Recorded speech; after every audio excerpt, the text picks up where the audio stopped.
waxaan isleeyahay tallaabadan shalay toole ay sameeyeen mooshinkan iyo doodan baarlamaanka Ingiriiska oo soo dhigay Gavin Williamson runtii waxay ahayd bog iyo wada cusub oo runtii caalamka iyo dunida tusaysa inay wax badan iska bedeleen macaamilkii dawladaha caalamka iyo Jamhuuriyadda Somaliland waayo Somaliland waxa xaqiiqo jirta taariikh ahaan u jirta wadan ahaan u jirta marka waxay ahayd arrin aynu aad iyo aad shidaalka inoogu shubaysa inaynu ku talagalno waqti aan fogeyn mar labaad xanano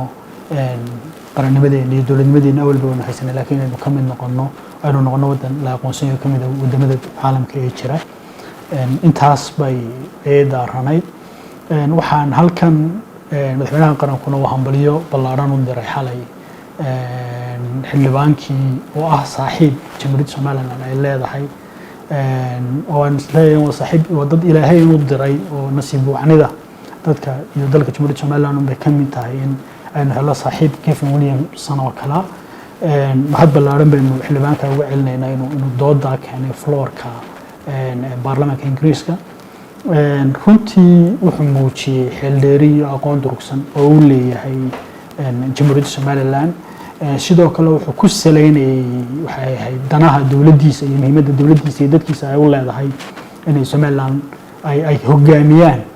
aqoonsiga ay caalamka ka heli doonto oo aanay iyaga la hogaaminin isagoo danta dalkiisa iyo dadkiisa ka fakaraya uu teeniina meel mariyay oo dawladdiisa iyo dalkiisa culays ku saaray iyo baarlamaankiisa in qadiyada laga hadlo oo ay tahay qadiyad runtii aan indhaha laga qarsan karin mahad ballaaran baynu u celinaynaa waxaan leeyahay xildhibaan abaalaan duugoobaynin baanu qaran ahaan dad ahaan iyo dal ahaan baa taariikhdeeda ku yeelan doontaa oo aanu jiilka jiil aanu weelayn doonaa go'aanka geesinimada leh iyo doodabuurka xooggan ee aad keentay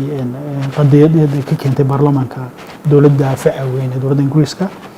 dawladda UK runtii waxaan iyagana aynaan kaalintooda hilmaami karnaa inuu mahad celinayna xildhibaanadii kale ee la aragtida ahaa kuwii doodaha ka dhiibtay iyo kuwii dabadaba intii aan doodba bilaabin taageerada buuxda sii bixiyay ee sii aqbalay dooda waxaan leenahay dhammaantiin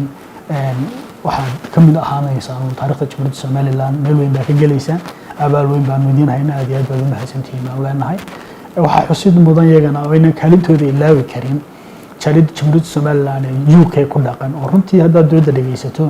waxaad dareemaysaa xildhibaan kasta inuu ku halqabsanayay constituency-ga laga soo doorto dadkii reer Somaliland ku noolaa inay saameyn ku lahaayeen oo runtii hadday noqoto xoogaalnimadiisa hadday noqoto dadka iyo fikradaha iyo dareenada ay soo dhiibayeen waxaas oo dhan waxay ku tusaysaa in qadiyadda markay timaado aqoonsi inaynu qaran ahaan helnaa inay tahay mas'uuliyadda wadareed dawladda Jamhuuriyadda Somaliland baa hogaaminaysa laakiin inay lagama maarmaan tahay in dadkeedu waliba kuwa qurbaha jooga in qof waliba ambassador noqdo kaalintiisa qaato aad iyo aad baan uga mahad celinaynaa qof waliba intuu shaqadiisii dhigay buu aqalkii baarlamaanka ee dawladda UK uu hor istaagay si uu u muujiyo kii xildhibaankiisa fariin gaarsiin karayna uu gaarsiiyay qurba joogtana aad iyo aad baan ugu hambalyeynayna iyo hambalyada iyagana ugu dirayna si guudna markay timaado inaynu aqoonsi buuxa caalamka ka helo waa mas'uuliyad sidii hore baan u sheegay ay mudan tahay inaynaan u kala hadhin abka Dahab Plus iyo casriyeynta adeegyada shirkadda Dahab Shell Dahab Plus oo kuu fududeynaya isla markaasina kuu koobaya dhammaan baahiyaha adeeg ee eDahab Dahab Pay iyo adeegyada shirkadda Somtel markasta iyo